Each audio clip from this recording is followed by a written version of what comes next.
দেখো আমি আজকে কত রান্না করেছি সুজা ফ্যামিলি ব্লগে আপনাদের সবাইকে আজকে রান্নাটা দেখাচ্ছি। দেখুন এটা হচ্ছে পাঁচমিশালি সবজি, কিন্তু এটার মধ্যে আমি একটু অন্য ধরনের করেছি।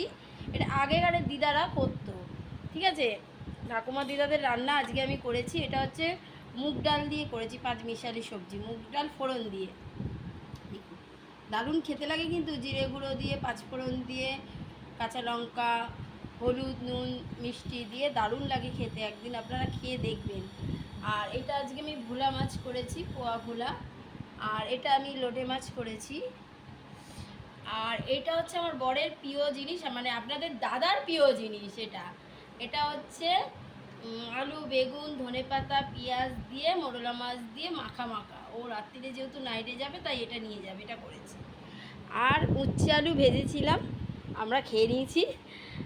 এই খাওয়া দাওয়া চলছে, দেখো দাদা খাচ্ছে। দেখি ক টাকা ঝাড়লাম আমি তোমার পকেট থেকে। এই রান্না হয়েছে। চলো, তোমরা কিন্তু কমেন্ট করবে, বলবে এই রান্নাটা কেমন হয়েছে, ঠিক আছে? আর তোমরা তো জানোই তোমার দাদা খেতে খেতে কি করে, গোপাল ভাঁড়। হাই বন্ধুরা।